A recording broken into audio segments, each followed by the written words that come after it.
and rising, and welcome, friends, and all you beautiful souls of light. I am Cindy Lorraine Grace with CLG View Point, and today it is Monday, April the 14th, 2025. In the Kingdom of Canada, it is Divina Vita, Divine Life, Day 14, year 0035. I hope you all had a wonderful weekend. It was really sunny over here on the island and much enjoyment in the garden and taking those nice walks and just resting. Today we will be covering hemp blocks for building. International news, Russia boosts wheat exports to Africa. Local news on the Brink, rent is eating up half her pay. The Coda, where Victoria's music scene finds its pulse again. Could your next surgery be done by a robot? And closing, the wisdom of Muji. Well, each segment I like to start with a sage clearing. Clears all the low entity energies from our space. Here's a sage stick. We start with a sage stick. To all low energy entities, send you back to your perfect place. Only divine love and divine light is welcome here. And so it is.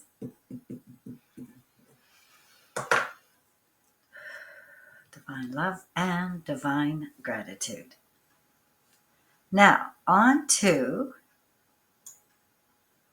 Hemp Bricks housing.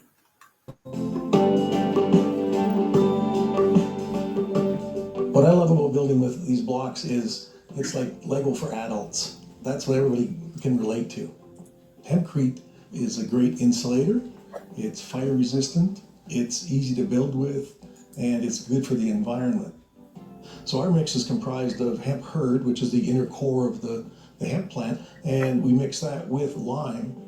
The reason we developed this modular building block was to make it easier to work with hempcrete and easier to integrate hempcrete into current building standards. My brother's the one who invented the product, and Mac helped somebody do a hemp build that was in situ, meaning you tap it in place on site, and it was taking an extraordinarily long amount of time, and you had to wait for it to dry as well. So he was thinking there's got to be a better way. We love hempcrete, but it has to be something that's easy for builders to use to make it practical for a building product. So that's kind of why we developed the block, so we can be on par or slightly more expensive than conventional building materials, but way superior as far as the performance of the building once it's done. It's hempcrete with the load-bearing capacity of high-performance concrete. So you're getting all the benefits of a concrete wall with half the weight, and the insulation values are 10 times more. It meets or exceeds the passive house standards for energy consumption. We developed the blocks to be easy to handle. They're only about 25 pounds. They stack and interlock together and makes an integral structure that becomes monolithic once they're all put together. And it's fast to work with, so there's no waiting for anything to dry. Once you stack the wall up, it's ready to go. The black frames are the heavy-duty frames, which are designed for tall wall heights of 30 feet. And the green ones are the standard duty or light-duty frames, which are designed for residential, and they're good for freestanding walls of about 20 feet. So this is the internal structure that's load-bearing and provides a structural support. This is the hemp lime matrix that we put around it for insulation.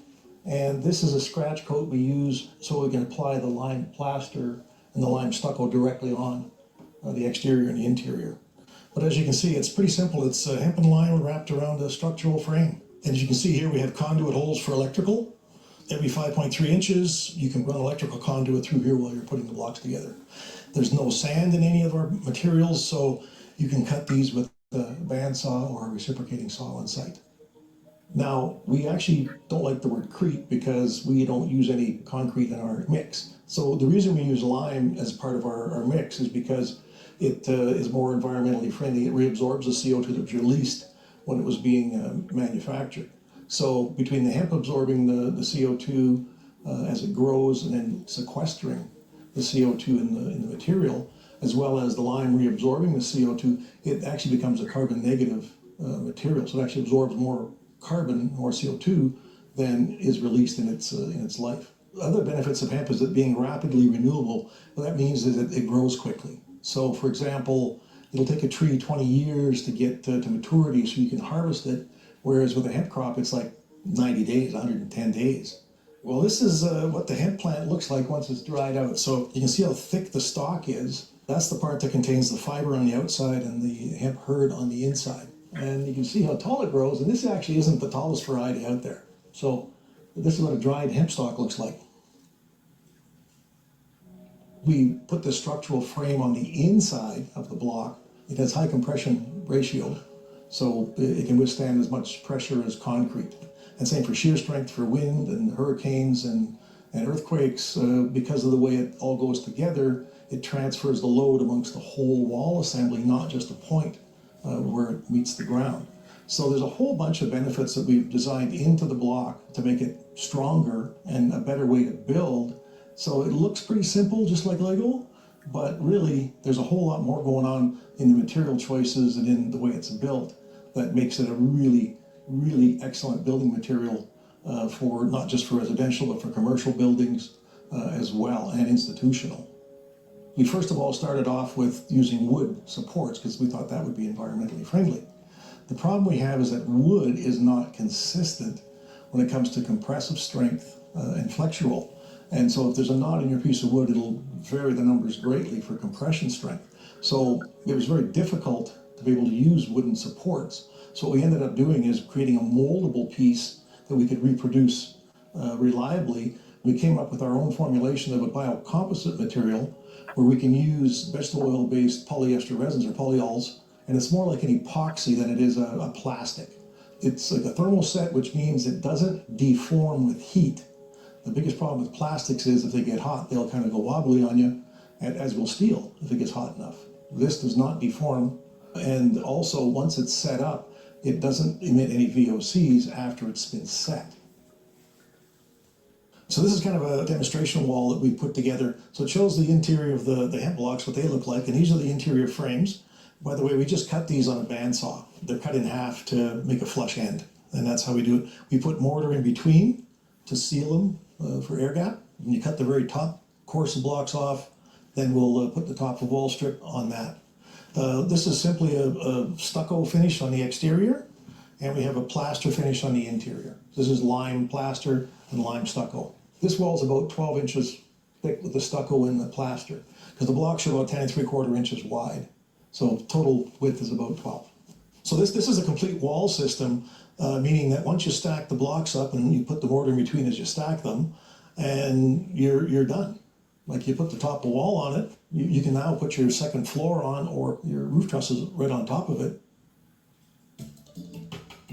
And as you stack them up, they're actually fitting on the sockets inside the supports. It's not resting on the actual hemp material.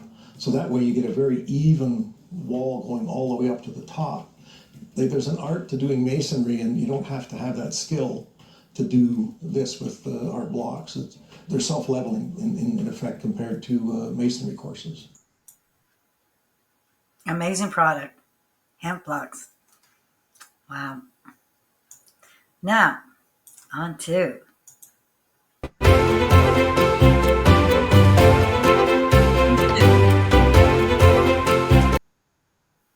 international news.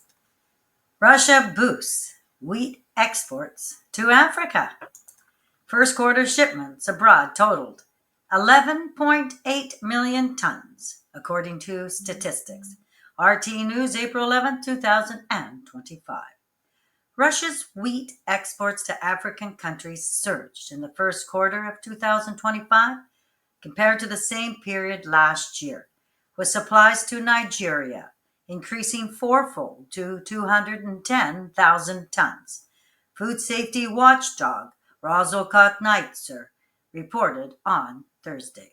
According to data from Russia's Federal State Information System, cited by Razokotnitzer, exports of raw grain and its processed products totaled 11.8 million tons between January and April 6, Tunisia's imports of Russia wheats grew by 78% to 191,000 tons. Morocco's accelerated by 72% to 147,000 tons. And Mozambique's rose 12-fold to 74,000 tons. Deliveries of wheat, 373,000 tons from the ports of Leningrad region to Israel, Bangladesh, Senegal, and Togo, and barley, 127,000 tons to Saudi Arabia. Israel, Libya have begun, the agency stated. Russia's grain exports to Africa have seen significant growth in recent years. Last year, Russian President Vladimir Putin called for a 50% increase in agricultural exports by 2030, compared to 2021 levels, which totaled $37 billion. Last month, Moscow's Ministry of Agriculture reported that Russian food exports to African countries exceeded $7 billion in 2024, up 19% from 2023. According to the ministry's Agro-Export Center, domestic food products were supplied to 45 countries on the continent, with Egypt remaining the top importer. The North African nation's imports of Russian goods, including wheat, sunflower, and soybean oil, legumes, flax seeds, molasses, and yeast, grew by 21% in value terms, the department stated. Personal thoughts. Two countries, Russia and Africa, working together to provide food security for their people. Now on to local news. On the brink, rent is eating up half her pay. Payday loans make it worse. Global News, written by Sawyer Bogan, April 12, 2025. This is the latest installment of a Global News series called On the Brink. With half of her paycheck going to rent, Debbie Smith says she is feeling pressure just to get by. Smith, 56, makes approximately $45,000 a year, working an office job in London, Ontario. She says that with that type of salary today, her 2 pay stubs a month are already spoken for. One goes to rent, and the other covers everything else. If I needed a car repair, and if it wasn't for my family to help me, I think I'd be taking the bus, because I couldn't afford the repairs, Smith said. If I didn't have a vehicle, I couldn't get to work to pay the rent. Since speaking to Global News, Smith later said her car has since broken down and needs to be replaced. She also says she needs dental work that will cost $2,000. Smith pays approximately $1,450 a month for a 2-bedroom apartment she lives in with her daughter, who just finished post-secondary school. Since moving in 5 years ago, Smith says their rent has increased by $500, and she does not know what she will do if the rent continues to rise. A report from Statistics Canada found that in the spring of 2024, nearly 4 in 10 Canadians reported being very concerned about their ability to afford housing or rent because of rising housing prices, compared with 3 in 10 in the spring of 2022.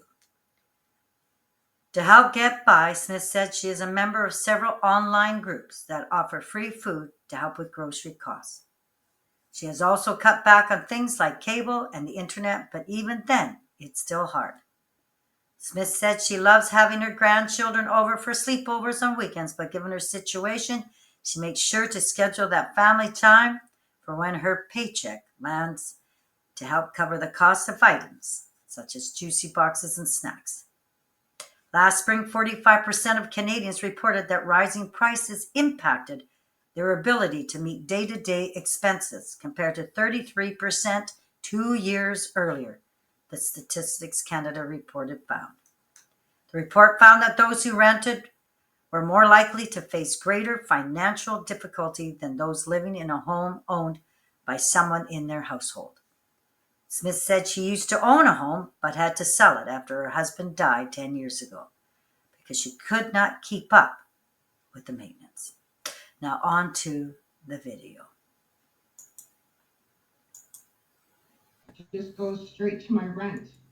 And I find that very tight because then I'm left with one paycheck to kind of take care of everything. Like I have a car, insurance, that sort of thing. I belong to several groups that, they offer free food either for pets, for people, and I do accept it. And I do share with my friends and people that require food as well. If it wasn't for my family to help me, I think I'd be taking the bus. Because I got myself in a bad predicament a few years ago where I was borrowing money from like Money Mart, iCash, those things, and I ended up owing 5 of those places, and I just couldn't do it. So I had to file bankruptcy, and to this day I'm paying to my bankruptcy people, but it's only one amount and I can afford it and then move forward, and I never touch those things ever again. They're awful. I'm just gonna take one day at a time and not to worry about 20, 30 years from now where I'm hopefully still gonna be alive. And I'm just gonna do it day by day. A lot of people in tough situations nowadays. The rents are sky high. Food is so expensive. My personal thoughts. Many laws decreed in the Kingdom of Canada under natural law does provide the alleviation of financial stresses with a no personal tax, free electricity, and abundance of other prevalent laws to eliminate financial burden for the people in Canada. The political officials should do their due diligence and follow the natural laws that have been decreed in the Kingdom of Canada. The Coda, where Victoria's music scene finds its pulse again. Check news written by Steve Grebinier, April 12, 2025. When Herman's Upstairs closed about a year ago, it left a hole in Victoria's music scene, one that a lot of people assumed would stay empty. It was one of the last mid-sized venues in the city, and its closure felt like the end of something essential. That's when Al Smith and Christina Morrison stepped in. We were just sitting there going, man, I can't believe Herman's Upstairs is gone. There's nowhere left to play. And then we thought, well, maybe we should do it, said Smith, who now co-owns the Coda and the Morrison. And now on to the video.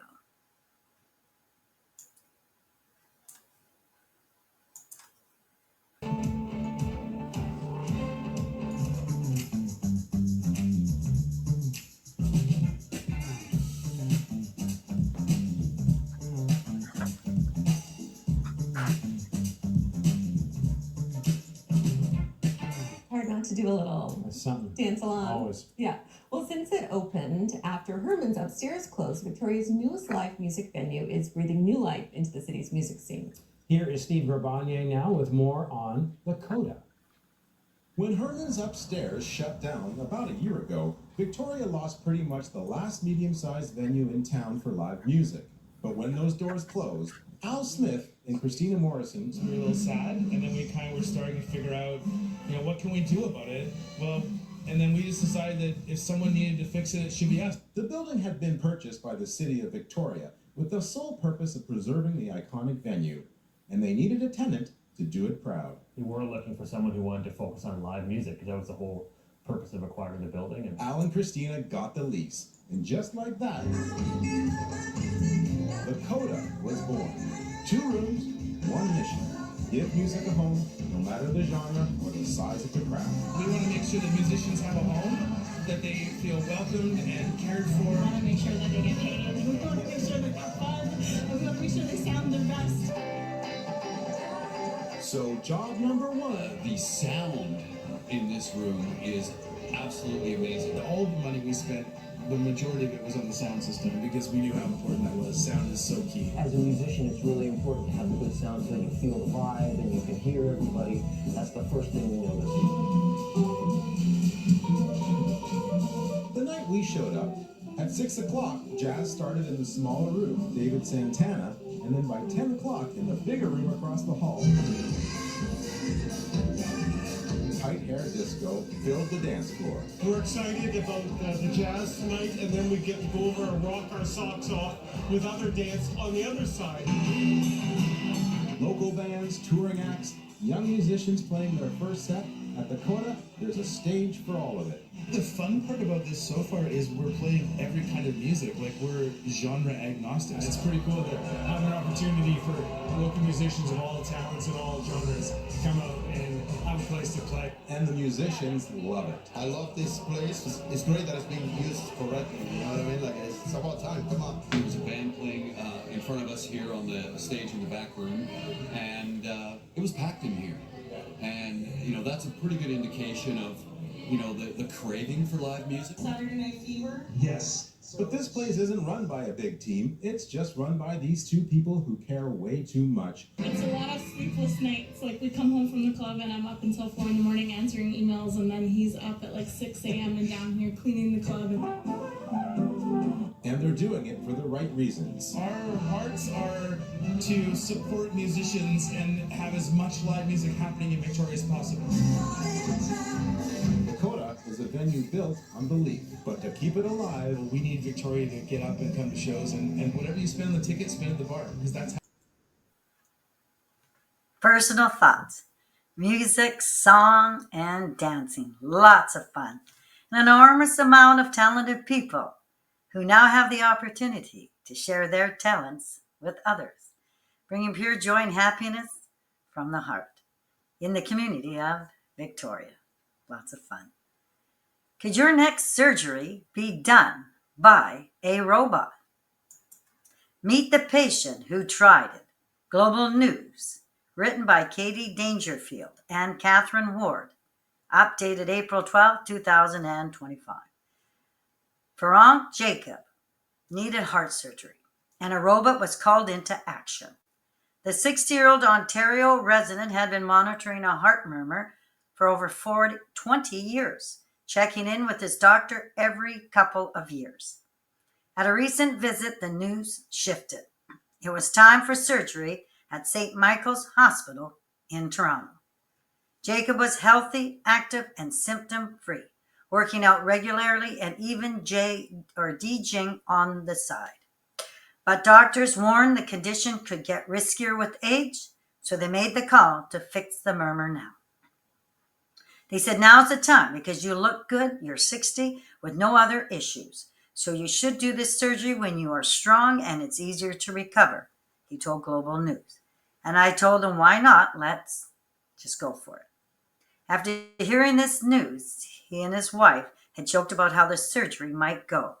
We're talking about the approach, and I said, hey, maybe they'll use robots, he said, laughing. And the next day, I'm at work, and the phone rings. It's the doctor. He says, you're a candidate for robotic surgery. Jacob spent the night researching robotic surgery, a technique that's quickly gaining ground in Canada as more hospitals begin using it for procedures like hip and knee replacements, spinal operations, and hysterectomies. The appeal, robotic surgery often means smaller incisions, less pain, a lower risk of infection, and a much faster recovery. But there was just one small catch to this procedure. Jacob would be the first patient in the Greater Toronto area to get robotic health surgery. Still, he wasn't too concerned and said the benefits outweigh the risk. The robot's name is Da Vinci. The future is full of robots now, so I said, why not? March 26th, Da Vinci, the robot along with a team of trained heart surgeons, nurses, and anesthesiologists performed the groundbreaking procedure, marking the first robotic heart surgery of its kind in the Greater Toronto area, and one of the only around 5 done across Canada. And on to the video. I knew I am the first patient, but I didn't care. Every day better. It's hard to believe that just 1 week before this conversation, Ferenc Jacob had heart surgery at St. Michael's Hospital in Toronto. The loving husband and devoted father needed a mitral valve repair to fix a leaky valve and improve blood flow in his heart. And they said, now it's the time because you look good. They're 60, good conditions, no other issues, because the valve already was working harder and harder. This operation marked the first time the hospital used a Da Vinci robot for the procedure, a minimally invasive approach. We're going to be ironing out a couple things. Global News got an exclusive look at the final dress rehearsal before the main event. Straighten out. 4 nurses, an anesthesiologist, a doctor by the operating table, and another at the controls. There's no guesswork about the shape now. Exactly. It gives you increased dexterity and better visualization relative to its non-robotic counterpart, which I find far more valuable. The instruments that we otherwise use for minimal invasive are rigid instruments, so they don't replicate the movements we call the end of wrist movement that the robot is able to provide us. Operating with the robot improves patient care and recovery. Robotic surgery in some ways can be considered the pinnacle of heart surgery. Conventional surgery requires a large incision in the front, and for us to take a saw and open up the breastbone to get access to the heart. Robotic surgery takes that further down, where your incisions can be really literally about an inch in size. The real huge impact is the early postoperative recovery, when patients can be mobilized first compared to patients undergoing conventional surgery, and also can return way faster to their routine activities. Ferenc experienced that firsthand. In a matter of days, he was up and mobile and home 3 days after his operation. Looking ahead, doctors say the plan is to continue to expand the robotics program and to help even more patients going forward. So patients like Ferenc can get back to living their best lives with the people they love most. Catherine Ward, Global News, Toronto. My personal thoughts. Much progress in the world of medical surgeries. We are now seeing robotic surgery in the forefront of methods that may mean faster recovery rate for the patient. New suppressed technology, the med beds, need to be rolled out to the public. Quick, fast, and a hurry. I am Cindy Lorraine Grace, and thank you for being here with me today. If you feel compelled to, please share this forum, and we'll end off the segment with the wisdom of Moji. See you on Divina Vita Divine Life, day 15, year 0035. Tuesday, April 15th, 2025. Until we meet again, and so it is.